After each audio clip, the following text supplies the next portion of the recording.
Representing Van City through the combo. Real talk, real shit, keeping it a hundo. Wrestle with the facts, that's that. Covering the local artists. Like who be stepping up, putting in work, going the hardest. Hot takes and debates, hot cakes in your plate. Serve it fresh like your breakfast, cause man's got the methods and history of boxing and mysteries unlocking. British Columbia with no filtering the talking. And in this rainforest we got ample plants. Flourishing with life, it ain't happenstance.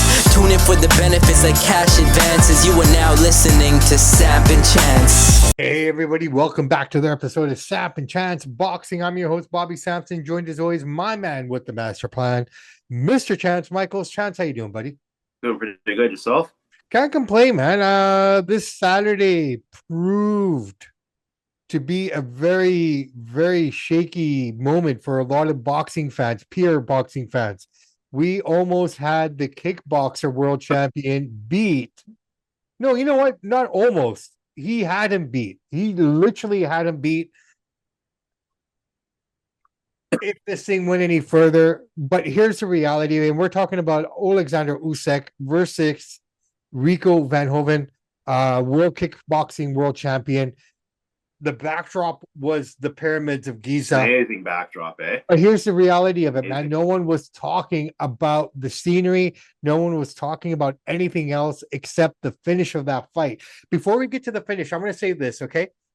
Rico had the game plan that Tyson and AJ couldn't execute. Mm-hmm.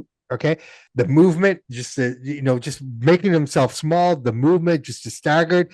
Usyk couldn't get his rhythm going. But here's the problem: the Rico started to fade. Yep, and Usyk started to take over. Okay, if it wasn't stopped in the 11th, I do believe Usyk would have finished it in the 12th. I do believe he still would have got the finish. Here's the problem with it: the finish came after the round ended. So I'm glad you said that. So I was looking at that and I thought that I was looking at some tape today. Actually, if you look at it, and Teddy Atlas showed it, go to his action, you'll see he did a great breakdown of it. The referee was actually trying to stop the fight before the bell rang. But he runs over there and gets him there. But if you actually go to X and look at Teddy Atlas, did a great breakdown of it. People are telling him, F you, old man, go blow smoke. They're just so mad what he's saying, but it's true. If you actually watch the way he breaks it down from that angle, the ref is actually trying to stop the fight before the bell rings. He's going to do it. To be honest, I didn't even hear the bell ring. Honestly, I didn't. It's so loud, right? It was so loud. I didn't even hear the bell ring. I didn't even hear the clacker. The only reason I realized was he ended down because the clock was gone. You know what I mean? After that point, the clock disappears. But and then Usyk did a great counter. The great counter uppercut. He's waiting in time. He popped them. It's just like, Rico. Down. And here's the other problem: Rico and the mouthpiece. Like people aren't really talking about 30 seconds, man. That he got a rest. But that's what I'm saying. So, was that intentional? Because yes, it was.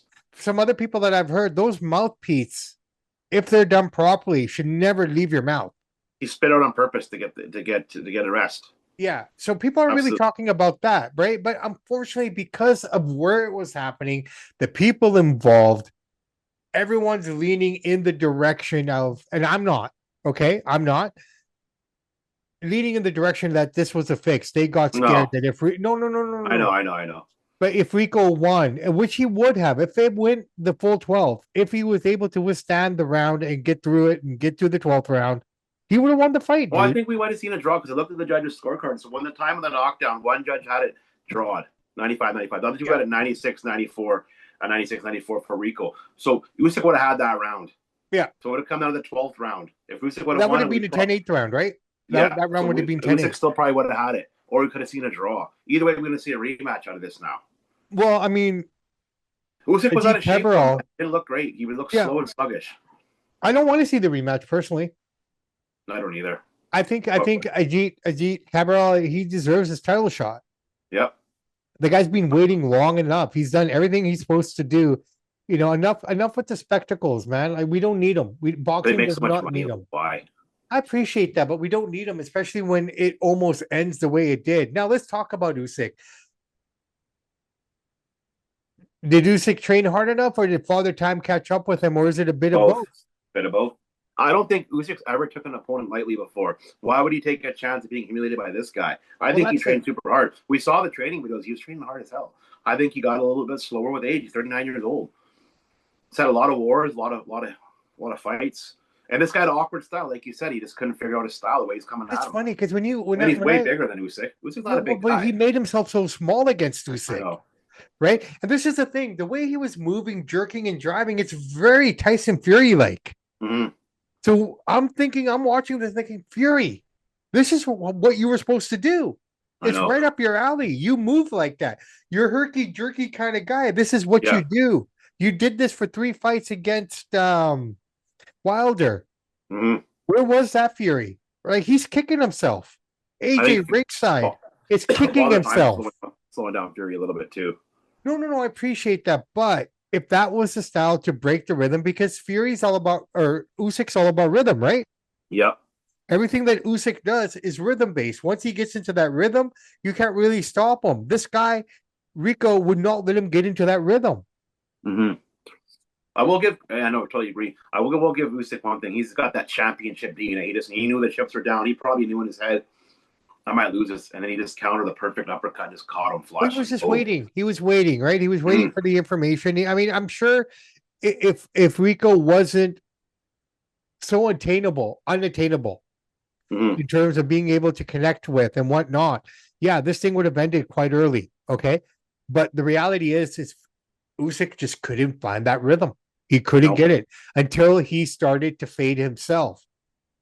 Right. So everyone's going to keep leaning on this 11th round stoppage, blah, blah, blah. But the reality of it is, people, Rico was starting to fade.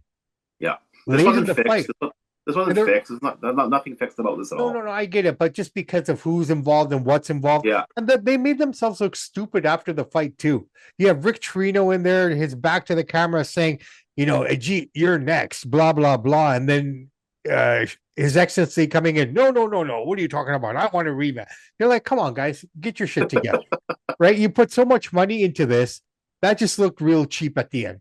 Yes or no? No, I agree with that. Right? And your number one thing, I thought they were eliminating all the national anthems. We still got them all. That's only at Zuffa. Not when Turkish is doing it. Well, I'm just saying Turkey and Zuffa are one and the same in a sense, right? So under the Zuffa banner, we won't do that. But under this banner, yeah, they do all the national anthems. It was a good event, man. Look great. I mean, Rico gave. Honestly, dude, if you look at that card in general, it was a card of upsets. Yeah, Richard Torres went down. Richard Torres went down like nobody's business, right? Sanchez is back. No, none of us did. Young Sam did. Sam did. He got lucky. I don't appreciate those wild cards though, man. 325 points. Well, how much is the wild card worth? I don't know, dude, but all three of those good dudes showed up at 325. I know, but that's okay. It's only week 1. There's still 14 weeks to go, so we can still play that card. I appreciate that. Yeah, but I mean, we gotta wait to use that. I'm not using mine until I need to. I'm not waiting. I'm not going to use it. I started out last year like this too. I'm not going to panic. It's a long. I think you and I need to work together here and figure this out because I like Hawken and DJ Pat, but there's no way I'm going to let two Swedes take us out, dude. Latest last year, they always seem to get the topic. I think they coordinate their picks. We'll see. We'll see what happens. Yeah, there was who was the what was the other match there? He won as well, the British fellow. The Jack Catterall fight? Yeah, Catterall. Yeah, that was an upset too. Yeah, I know. That happened out of nowhere. I know. That was a good card, man. It was a sneaky good card. It was a solid card. No, it was really good. It was really, really good. The Torres was an upset. Catterall winning was an upset. I mean, it wasn't an upset, but it was an upset. You know what I mean? And then Rico almost pulled it off. Pulled it off. I mean, that could have been the card of upsets. I mean, but the Rico one, if Rico won, that would have done a lot of damage to the image of boxing. And Usyk so we call him one of the GOATs. Right? But it was, but I mean, it is what it is, man. We'll see them again. I think they'll rematch right away. I don't know. I don't think they should. I really don't, because I think Usyk has enough information now. Now he knows how to prepare for him. Yeah. It's not going to be the same. Well, the same thing with Fury against Nagano. We didn't have any information how he boxes. Once Anthony Joshua saw that, he knocked him out right away. Maybe the same happened. Prime example of what I just said. Absolutely. Yeah. I don't think it needs to be done. I mean, if Rico wants to continue on, fight AJ, fight Fury, fight someone else. You know? Yeah. Big Bang, fight Wilder. Yeah, Wilder hits hard, man. Well, no, I'm just saying. I mean, yeah. I personally don't need to see the rematch because it just doesn't make sense. Yeah, well, I agree. Right? I think they might. I think Ajit's next. He's the mandatory. Mm-hmm. And if Usyk doesn't want to fight him, then we'll see him drop the title again. Yeah. Right. All right. Let us move on to this weekend. We got a lot of cards happening all over the place. We're going to be jumping from Russia to the States and everywhere else in between. So why don't we start off in Russia? The return of Dmitry Bivol coming back after his last fight. His last fight was against Beterbiev. Yeah, a year ago. That was over a year ago. So we have a guy coming into a fight that hasn't fought in over a year against a guy who's hungry and is a mandatory in Michael Eifert. Your thoughts, man? We're going to see I think we're going to see a hungry and determined Usyk, Bivol. He wants to get back in the title contention. He wants to get back in the big pay-per-views, and he wants to make a lot of money. So I think this is a tune-up fight. Let's call it what it is. I know Michael Eifert will give him a decent run for his money. I'm thinking, I thought UD at first, but after breaking it down more, Bivol's been a better competition, obviously. He's one of the best fighters in the world. He's a top 10 pound-for-pound guy when he's active. Round 7, round 8. I think Bivol will just get him out there. Nothing devastating, just work his body, beat him down. The ref will jump in on the ropes and save him. I agree with you, but I'm also looking at it from this perspective. Okay, we got Bivol who hasn't been in the ring for a long time. Okay, so there's going to be some of that rust, and a big part of Bivol's game is rhythm, right? A major factor for Bivol is always being his rhythm. Bivol fights at a pace that slows down and drowns opponents by round 5 or 8, like you were saying. Fighters usually start falling behind badly. But will we get that Bivol right off the bat? How long is it going to take for him to find that rhythm? How much rust does he have? Right? How strong are his hands? Too, right? So huh? This is in Russia. This is a big homecoming for him. Well, he's at home too, right? He's in Russia, right? So, Bivol does bring elite footwork for what we've seen of him. His footwork is elite. He's got a piston for a jab. Oh, yeah. Right? These are the things that I want to see. How long is it going to take for him to get that going? 2, 3, 4 rounds, and it'll be old Bivol. Right. And I hope he wins this fight because we're going to see him against either Beterbiev for the trilogy or he's going to fight David Benavidez. Yeah, so we got something there, right? But Eifert, let's give Eifert a chance here. The guy's awkward, okay? He's physical and somewhat unorthodox. Yeah. Okay. So even Bivol's own team have admitted that his style could create moments of discomfort for him. So you take in the ring rust, you take all of what I just said into account. How long does it take Bivol to find that rhythm? I think Michael Eifert's got to jump on him real fast. Well, that's the thing. Hope that he's rusty, laid off. He's an aggressive guy. Yeah. Like, he's a pressure fighter, so you got to come out firing like right away. Don't be crazy. Don't be stupid. Don't leave yourself open, but put the pressure on Bivol. Make Bivol work, because the longer this fight goes, Bivol will slow it down to be sluggish. Like you said, he's going to just start pot shotting you. You're not going to be done. So get on the first 3, 4 rounds is your best chance. Yeah. No, I'm telling you, honestly, I mean, we can't forget the fact that Bivol's coming off of back surgery. Yeah. Okay, it's not arm surgery, it's back surgery. And backs control your movement. Yeah, well, yeah. So we're going to see how that plays out, right? I think Bivol needs to control his range with the jab, stay off the ropes, avoid prolonged exchanges, right? Because Eifert's coming in, he has nothing to lose and everything to gain. He's playing with house money. Right? I think for Eifert, he's got to cut off the ring instead of following, attack the body relentlessly, work that sides, you know what I mean? Work that back. You got to work what's there. Rough Bivol up inside and make the fight uncomfortable every second. Easier said than done. The kid's Bivol, yeah. But I think those are the keys here, man. And, just like you, I think Bivol ends this in the later rounds. This is the best chance anybody's ever going to have against Bivol, coming off a year layoff, coming off a big surgery. So this is, if there is going to be an upset, this is the best chance. Although I'm very unlikely, but this is your best chance, dude. So get out there, effort, and give it your best effort. No doubt. All right, let us move on. We got Oshiki Foster defending against Raymond Ford. This is one of the best pure boxing matchups of the year, in my opinion. A high-level chess match. It has the potential to be, right? A high-level, chess-like match against two slick, intelligent fighters who both believe they're technically superior. Right? What are your thoughts on it? Well, they hate each other. There's some bad blood here. Yeah. Because of buddy training with Shakur Stevenson. There's some bad blood there. They don't like each other. Ford was a part of the Shakur camp. Oshaki Foster doesn't like Shakur. The rivalry there, so there's some bad blood here. It's going to be a really good fight, man. Like you said, this could be fight of the night. I'm looking for this one. Let me give a quick breakdown here for it. Where is it? This is a heated grudge match with personal bad blood. Like I said, Houston's own Oshaki Icewater, what a great name. Foster, 24-3, 12 KOs, defends his WC belt in front of the home crowd. The tension stems from Foster's past fault with Shakur Stevenson, of which Ford is a part of the camp. Their face-off been fiery. You could just feel the bad blood. You could feel the tension. It's always better when fighters, it doesn't always have to be, but when they hate each other as a personal bad blood, they seem to hit each a little harder. Seems to be the drama draws us in, right? The punches have a bit more of a snap. Exactly. You know what I mean? A bit more of a snap. Okay, so. And the dramatics. We like the dramatics as viewing audience, right? No, for sure. All right, so Foster, in my opinion, this is what I think he brings. Elite timing, defensive awareness, counter punching, distance control, and ring IQ. I look at Ford. I think he's got the quicker feet. He's got sharp combinations, excellent body punching, aggressive wing confident.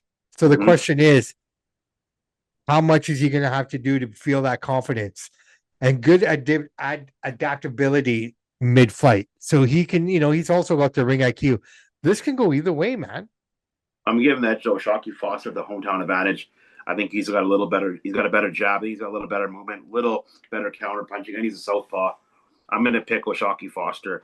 How he wins, probably a UD. He might stop him late, but it's not going to be a walk in the park. And I'm not 100% confident in that pick. I wouldn't be shocked if Ford did pull it off. Well, no, I'm going to be so shocked. Well, here's the thing. We've seen Oshaki Foster come into these fights before, and us talking about it the way he is.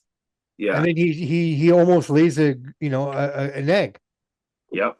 So the other part here is, which Oshaki are we going to get? I think we're going to get a motivated Oshaki because of the bad blood, the hatred here. I think we're going to see both guys at their best. It'll come down to who's a little better that night. Both these guys are training each other. Their face-offs are fiery. There's a lot of bad blood here, which makes it great for us viewing fans in the audience. All right, we want a little drama. No, definitely. Always has a little sizzle to the steak. Absolutely. Okay, so those are the key two main men's fights that I feel that we needed to talk about here. There's a couple female fights that I want to touch on.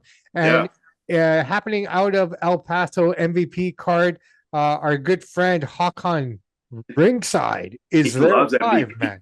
That dude loves MVP. Like, seriously. He loves Texas. Yeah, he loves Texas. I'm surprised he hasn't moved there yet. That was funny when I said in the chat there. I said, hey, and I stand by it. Texas is better than any. I said Dallas. I said Dallas is better than any city in the UK. And he right away is like 100% on it. He just like going to the UK. But this guy he loves Dallas, Texas, and he loves MVP. No, fair play, man. They should actually comp him. I'm sure if word gets to Jake Paul, this guy's like a super fan traveling to Sweden. Like, you might give him a better seat, an autograph, a picture. Like, you just got to get the word to some of these guys. Sometimes they show up. I'll give you an example. Drake. There's a dad and a daughter. I don't know. The guy's like our age. Always goes viral. Listens to all the Drake songs. New Drake album comes on Iceman. He's listen to it. Who shows up at his house in the morning? Drake. Gave him a $100,000 Cadillac Escalade. Never met the guy. Just a random viral video of a super fan, And so sometimes, not all guys do that, but sometimes you get a couple celebrities that do stuff like that. Yeah, no, for sure. We gotta get word to Jake that Hawkins a super fan. Maybe give him dual citizenship. Who knows, man? Figure something out for the guy. He deserves it. I mean, the amount of air miles that guy puts in a year, insane. Yeah. Insane. All right, so let's talk about Amanda Serrano against Shane. Sorry, I had it right here. What's her name? Shani Hamilton? Right here. Pardon me, my screen just went blank. Shane Hansen. Shane Hansen. Look, I don't know much about Hansen, but I do know Amanda Serrano, and I really feel that this is just a warm-up fight for something else. Your thoughts? I totally agree. It's a double main event with the Holly Holm fight. Stephanie Hahn versus Holly Holm 2. So this is the co-main event, they're calling it. Man of the Real Deal Serrano. That's a pretty good name. 48-4-1 with 31 KOs. She is getting a little bit older now. She is 37. Southpaw. Against her opponents, Cheyenne Pepper Hansen. Good name, from Germany. 17-2, 13 KOs. Yeah. Not many people know about her because there's not much information on her because she's from Germany. So it's hard to find a lot on her. But she's on a 9-fight win streak. But this is a tune-up. This is a tune-up fight for Serrano. But she needs to be careful though, because this Cheyenne has nothing to lose. Well, no, she doesn't. And my man is getting a little bit older, so you just never know. You have an off day, and good night for Serrano. Well, look, Cheyenne Hansen comes in as a hungry underdog with power. Okay, This girl has an aggressive style, good straight right hand, strong physically, heavy-handed finisher, and confident mentally. Okay, going up against the 37-year-old Serrano, elite southpaw pressure, incredible body punching, volume and conditioning, championship experience. I think this is what it's going to come down to: the lights and the experience. That's her greatest tool in her bag. That all being said, I'm not saying it's going to be a walk in the park, but it's not, it doesn't look good for Cheyenne. Check out the betting odds here: 35-1 for Amanda Serrano. You have to put down $3,500 to win $100. Hansen is 11-1 underdog, so $100 will pay you back $1,100. So Vegas is giving her, do the math in my head quickly, about a 93% chance to. Yeah, and let's keep in mind we're looking at 3 10-minute rounds. But we've also seen George Kambosos. 3-minute rounds. 10. Yeah, and we've also seen Kambosos at 12-1 underdog ended up beating Teofimo. So it's very rare, but it does happen. So I mean, unlikely here, but I hope Cheyenne beats her. I wouldn't mind seeing that. No, I wouldn't be. It'd be shocking, but it wouldn't be shocking. But Serrano, I think Serrano is stronger mentally than Teo is. So that works in her favor. All right, your official prediction or your prediction? Oh, Amanda Serrano round 7 puts her down. I have the same thing. Yeah. Literally have the same thing. Yeah, and people, we haven't talked about this. I have it written here, 7th round. Yeah. Interesting. Yeah, I hope Pepper Hansen gives her a good run for me. I hope she beats her up a little bit. I mean, I hope Pepper Hansen wins. Why not? I like seeing upsets in boxing. I'm not a fan of either one of them. I don't have anything against them, but yeah, why not? Get something good to talk about if that happens, right? And on the topic of Amanda Serrano, as I segue into the last fight that we're going to talk about here tonight, Serrano shows pure class. She could have been the main event for this if she wanted to. Oh yeah, she's very classy. Right, but she stepped down to allow these two girls, Stephanie Hahn. Hawken Ringside's one of her biggest fans. I think he got pictures with her today at the gym. Yeah. Right? Going up against combat legend, Holly Holm. She did it in MMA. She did it in boxing. The rematch between Stephanie and Holly is all about one question, in my opinion. Was the first fight a fluke ending or proof that Hahn had Holm figured out? That was so unlucky for both girls. Accidental head clash, round 7, stopped the fight. It wasn't on purpose, but a cut like that, ref had no choice. So we'll find out this weekend who is the better fighter. I mean, I still think Stephanie Hahn will win, but you never know. Game fighter. Well, I'm going with Hahn because I mean she has to have confidence, going into this fight mentally, knowing that she can do what she did to her. Okay, yeah. And Holm, with all due respect, man, the woman's mid-40s now. Something's got to catch up here eventually, and it looked like it was starting to catch up in the first fight.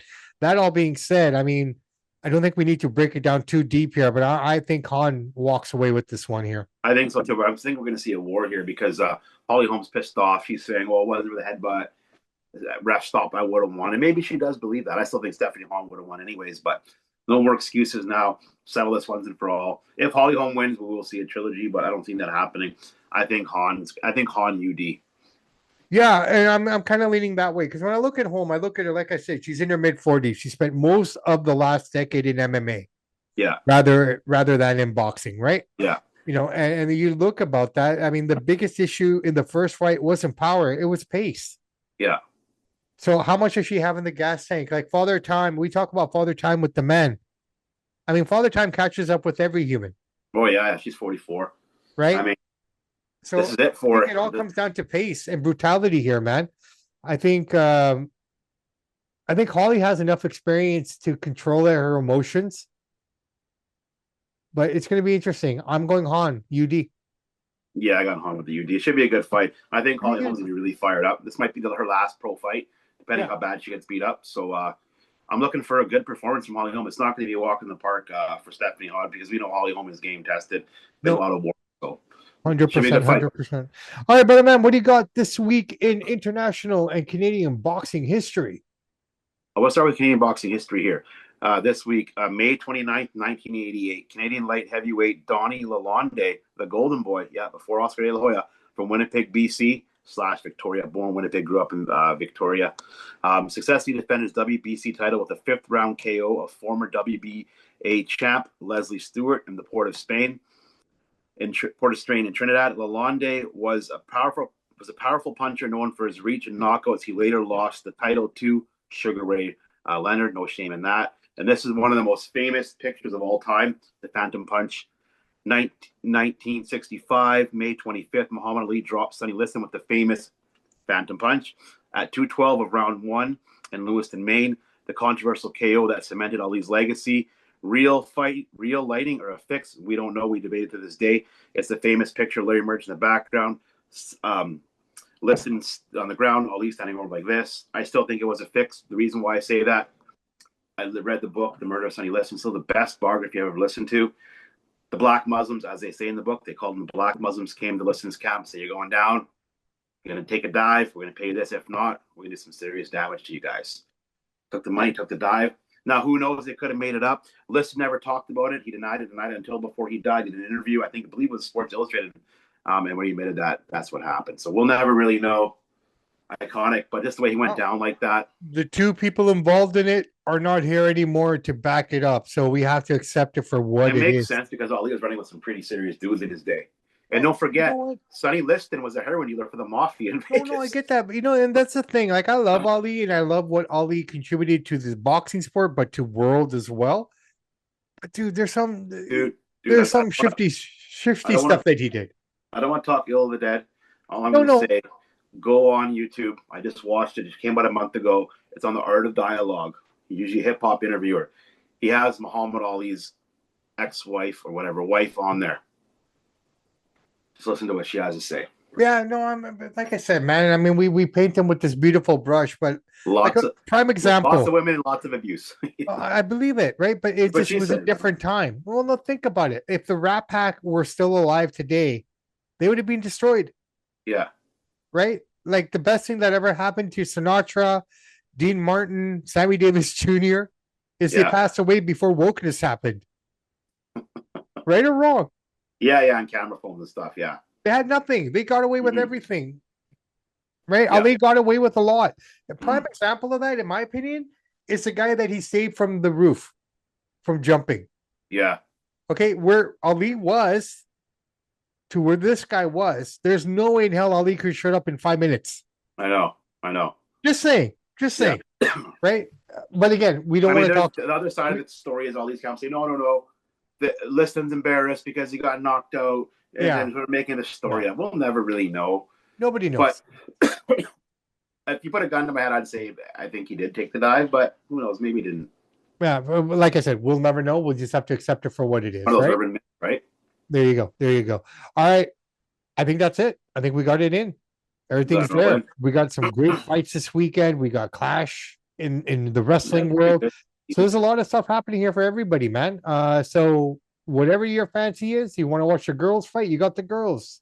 You want to watch Bivol, we got Bivol in the afternoon. I mean, you could basically Foster, Raymond in the evening. So you got a great card right across the board. That all being said, I'm Bobby Sampson, and he's Mr. Chance Michaels. In the words of the great AC/DC, those that download and subscribe to the podcast, we salute you. We do salute you. Thank you very much for joining us on this journey. We are transitioning into another phase of our journey here. So expect some changes in terms of when these things are going to be out and delivered. But surely enough, give us a week or so. We'll have it down packed to a science again. And shout out to you. What's up with Professor Bear? I haven't seen the guy do a show in over a month. Yeah, so Professor. Well, I saw him do a watch along. I didn't watch, but I saw. Is he's not doing podcasting anymore? No, he was in Chicago at a WrestleFest. I saw that. Yeah, and he's been ill since. He's been having the cold and the flu. So I will connect with him in the next little while and figure stuff out with him and see what's going on. I But saw you don't watch along. I saw like a little bit of that. right. But my priority is Samp&Chance, building our brand and Mm. get that going, and then I'll touch base with those guys. Like I said, man. So just not to say too much, but some things have changed in my life where I am now doing something a little different from what I was doing. So hours have changed, routines have changed. It's kind of nice, Chance. I'm gonna be Hey honest, man, man. the changes. Sometimes change is good. Sometimes change is bad. It depends what the change is, and you got to give people credit to take that chance and take that risk, right? I'm liking it. I think the hardest part for me was getting up early in the morning. Not that I have a problem getting up early in the morning. That's Yeah. not the issue. It's just getting used to that routine of it. The hours are better for you now, but you'll have less free time. You'll get those 4 days off straight. The Well, big here's the bulk of work reality. with a lot of time off. So it's that gives Here's and what takes, I've right? noticed. Here's what I've noticed. I don't have time to look at my phone like I did. Mm-hmm. There's a lot of things that I'm coming home and doing now that I rushing to do that I was just doing throughout the day. Yeah. I can't watch the Cubs play at noon anymore. Yeah. Things like that. But that being said, if that's the things that I'm feeling, then I know I made the right move. Yeah, and you got to sleep at home every night too, right? I get to sleep at home. I get to be with the family, and it's a nice feeling, dude. Mm-hmm. But never say never. I'm always there to help out, and if ever We'll needed, figure it share the out. video. Yeah. But the reality of it is, it was daunting. Yeah. To I get always back. say it this way, dude, and I learned this from coach. I said it before. I always ask myself when I make like decisions, what would Vince do? Vince McMahon. And what does Vince McMahon always say? Do what's best for business, do what's best for the person, and whatever is for everybody. And if that's what the person wants to do, like remember when Bret Hart said I'm going to WCW, he said that's what you want to do. You guys, you know what I mean? It's kind of like that in a different scenario, but it's kind of how I look at it. People gotta do what's best for them and their family. Nobody can be mad at them for that. No, and I'm not mad at all. Like, I mean, I was a bit nervous. Mm-hmm. Not because of what I was getting into or what I started with, just the change of routine. Yeah, exactly. That's all it was. It was just a routine. Mm-hmm. It was just a routine. Like even now, it's just like, okay, things are a little bit later, but we live in such a time where I don't need to be in front of the TV at 5:00. Yeah. I can watch it a little bit later. It's opened the doors to doing different things. I can go do these, anyways, long story short. Yeah. Change is good. Change is good. Change is good, right? Change is good. And as long as we can work together and figure shit out, we're fine, yeah. Then we're okay. We're good to go. Mm-hmm. All right, let's wrap it up here, man. I'm Bobby Sampson. He's Mr. Chance Michaels. In the words of great AC/DC, those that download, like, subscribe to the podcast, we salute you. Yes, we do salute you. August 13th cannot be farther away, but it'll be here before we know it. Yeah, Looking forward to it. All right, BC Lions are in training camp, I think. Yeah, they are, yeah. So you got that going on. Baseball. Thanks for that up. So the quarterback, Nathan Rourke, I got to say this. He's the highest paid player in CFL, like $265,000. It's pretty good for CFL. So what he's doing, though, it is when he's not training the BC Lions, he plays in a men's touch football league. Sorry, flag football league. Yeah. So what he's doing is, in the Olympics, he is the quarterback for Team Canada in our flag football team. That's awesome. NFL players, I don't believe, will be playing in that. They have their own like touch football guys. Yeah. So he's trying to, and he's from Victoria, so good for him for being Canada's. And you got the NFL experience, man. He went down there. He didn't do bad there either, man. He could have stayed a little bit longer, but they cut him kind of right away. But he had that famous play when he's falling down. And yeah. Well, I mean, it took him a while to get his bearings back in the CFL. Oh yeah, he wasn't great the first 2 games at all, but let's see what he does. All right. Yep. I'm Sam. Peace, Chance. Ladies and gentlemen, enjoy the weekend. Be safe. I don't know how good the weather is going to be, but if it's good and you're out and about, have fun, do your thing, but just get home safe to your family. That's all that matters because we want to talk to you on Tuesday. Samp and Chance are out. Samp and Chance, are you ready?